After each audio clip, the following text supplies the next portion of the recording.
এক মায়ের গর্ভে দুই যমজ সন্তান জন্ম নিয়েছে। একটা হচ্ছে জাতীয় নির্বাচনের মধ্য দিয়ে সরকার, আরেকটা হচ্ছে গণভোট। যদি গণভোট অসাংবিধানিক হয়, যদি গণভোট অবৈধ হয়, আপনি সালাউদ্দিন আহমেদ, জনাব তারেক রহমান, এমনকি বিএনপির সরকার হচ্ছে অবৈধ সরকার। এই গণভোট যদি অসাংবিধানিক হয়, সালাউদ্দিন আহমেদ অসাংবিধানিক স্বরাষ্ট্রমন্ত্রী।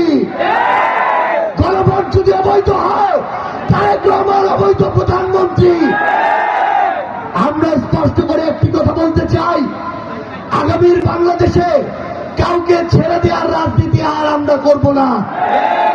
সম্মানিত জামালপুরবাসী, আওয়ামী লীগের সময়ে এখানে কায়েদে আজমের পর অনেক আজম এসেছে।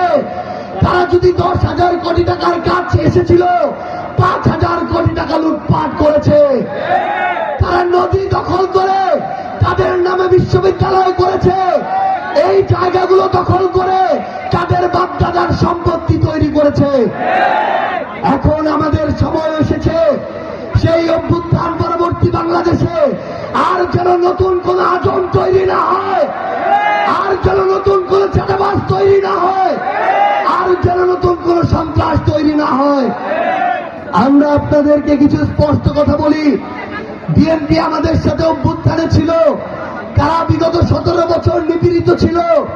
আমরা শুধু সমালোচনা করার জন্য সমালোচনা করতে চাই না, কিন্তু আমরা যখন দেখি AKS অর্জন করলো গিনেস ওয়ার্ল্ড রেকর্ডস। AKS খাল খননের নামে খাল থেকে বালি লুটপাট হয়, মাটি লুটপাট হয়, পানি লুটপাট হয়, পারলে খালটাও লুটপাট হয়ে যায়। এই নতুন লুটপাটের রাজনীতি আমরা বাংলাদেশে হইতে দিব না। আমরা দেখি নতুন কার্ড খেলা শুরু হয়েছে।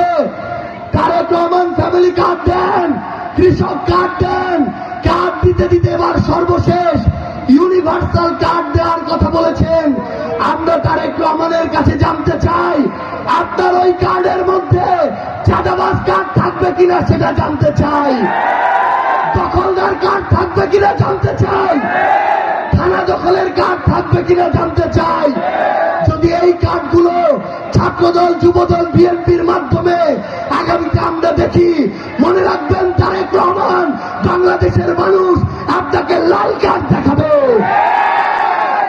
আমরা জনাব তারেক রহমানকে স্পষ্ট করে বলতে চাই, আপনার মুখ দেখে মানুষ ভোট দেয় নাই। মানুষ ভোট দিয়েছে মেজর জিয়ার দিকে তাকিয়ে, মানুষ ভোট দিয়েছে বেগম খালেদা জিয়ার তাকিয়ে, মানুষ ভোট দিয়েছে ধানের শীষের দিকে তাকিয়ে। আপনার বাবা মা দুইজনই গণভোটের রায় বাস্তবায়ন করার চেষ্টা করেছিলেন। আপনি যদি গণভোটের সাথে বিশ্বাসঘাতকতা করেন, জুলাই সনদের সাথে প্রতারণা করেন, বাংলাদেশের মানুষ আগামীতে আপনাদেরকে গাদ্দার হিসেবে অভিহিত